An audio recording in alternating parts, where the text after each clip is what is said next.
تو عصرهای پاییز که دلت یه چای داغ و کیک میخواد، کیک پای سیب یکی از خوشمزه ترین و راحت ترین کیک های هستش که میتونین به روش بازاری اونم راحت و سریع تو خونه درستش کنین.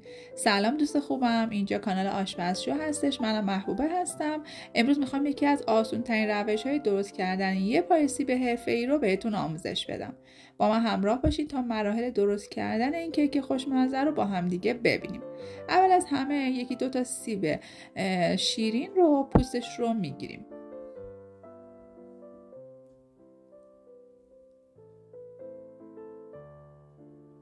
بعد اینکه سیب رو پوست کندیم اون رو خوردش میکنیم، به صورت حلقه‌ای برش میزنیم و وسط سیب رو با هر وسیله‌ای که دارین هستش رو جدا میکنیم. من خودم از ماسوره استفاده کردم و هسته وسط سیب رو جدا کردم.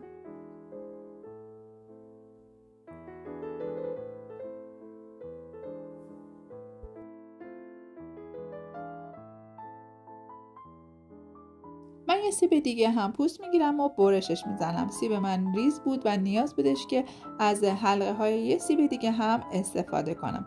بعد اینکه سیب هاتون رو پوست گرفتین و هسته وسطش رو جدا کردین، باید با کمی دارچین اون رو تمدارش کنید. ترکیب سیب و دارچین تو همه کیک هایی که استفاده میشه یه طعم و عطر بی‌نظیری به اون کیک میده.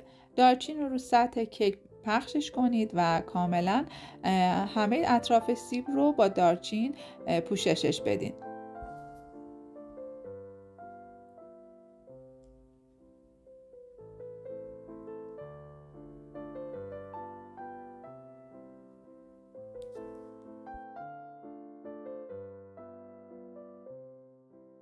حالا میریم سراغ درست کردن مایه کیکمون. 2 عدد تخم مرغ داریم، اون رو داخل یک کاسه میشکنیم. همیشه برای درست کردن کیک ها مواد کیک رو 1 ربع از یخچال خارج کنید و در دمای محیط قرار بدین. وانیل و شکر رو میریزیم و با همزن کاملا هم میزنیم تا بافتش کاملا باز بشه و سفید و کرمی رنگ بشه.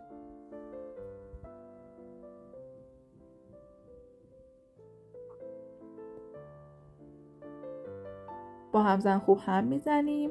وسط کار همزن رو خاموش میکنیم و با لیسک مواد رو دورگیری میکنیم که اگر تخم مرغ به کناره های ظرفمون چسبیده جدا بشه و کیکمون بوی تخم مرغ نگیره. و دوباره به هم زدنمون ادامه میدیم تا حسابی تخم مرغ ها پف کنه و کرمی رنگ بشه.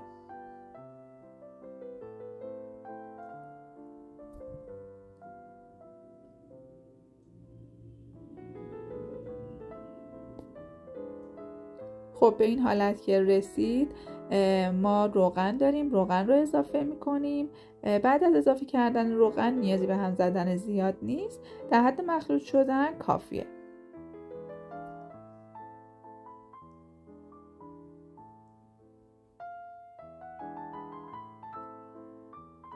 شیر رو هم اضافه میکنم و کمی با همزن هم میزنم.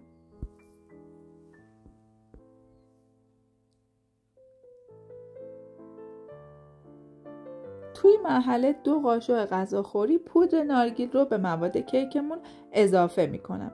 عطر و طعمی که این پودر نارگیل به پای سیب ما میده واقعا فوق‌العاده و خوشمزه است. حتما اگر پودر نارگیل داشتین به مایه کیکتون اضافه کنین. آرد و بیکینگ پودر رو با هم مخلوط میکنم و چند باری اونها رو الک میکنم تا گلوله های آرد کاملا باز بشه و کیکم پف بهتری داشته باشه. حالا کم کم آرد و بیکینگ پودر رو به مواد کیکمون اضافه میکنیم و به حالت ورق زدن کتاب اون رو مخلوط و فولد میکنیم.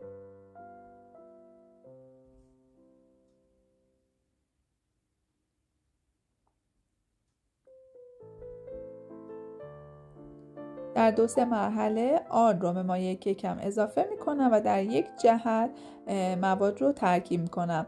برای اینکه گلوله های آرد کاملا باز بشه 1-2 دقیقه با همزن هم میزنم و دیگه مایه کیک من آماده است. به این غلظتی که میبینید میرسه. حالا باید بریم سراغ قالبمون. قالب‌های پای سیب رو داخل سینی فر میچینم و داخلش رو کپسول میذارم. اگر این قالب‌ها رو ندارین از قالب‌های مافین و کاپکیک هم میتونید استفاده کنید. مایه کیک رو داخل قیف یا یک ظرف تنگ مانند بریزین. یک مقدارش رو ابتدا کف قالب بریزین، یک حلقه سیب و دوباره بقیه مواد رو روی سیب میریزیم.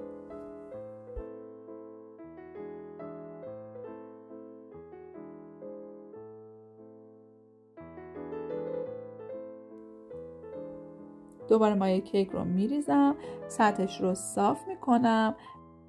توی این مرحله چند باری قالب رو به سطح کار بکوبین تا سطح روی کیکتون صاف و یک دست بشه.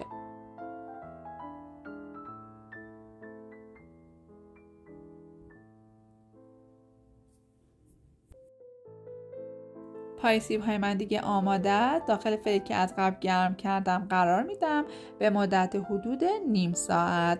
عطر سیب و دارچین و پودر نارگیل فضای خونه رو کامل پر میکنه. عطر خیلی خیلی خوبی داره. بعد اینکه پای سیب ها رو از فر خارج کردم روی توری خنک کننده قرار میدم. از قالب خارج میکنم تا کاملا خنک بشه.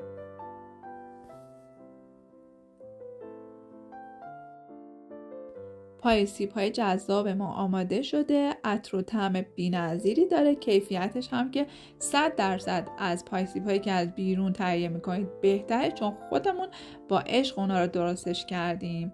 من چند تایشون رو جدا میکنم و با پودر قند اونها رو تزیینش میکنم. حتی میتونید از دارچین هم برای تزیین روش استفاده کنید.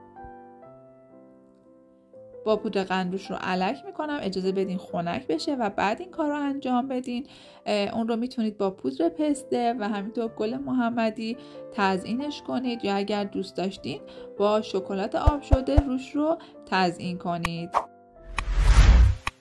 من پای سیبم رو برش میزنم تا بافت داخلش رو ببینین.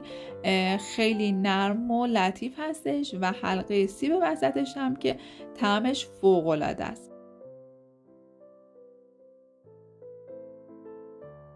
دوست عزیزم که تا اینجای ویدیو همراه من بودی و دیدی که درست کردن یه پای سیب خونگی، اونم با کیفیت بازاری، چقدر راحته. این دفعه هر وقت که خواستی یه کیک خوشمزه درست کنی، این پای سیب رو درست کن و همه اهل خونه رو سورپرایزشون کن.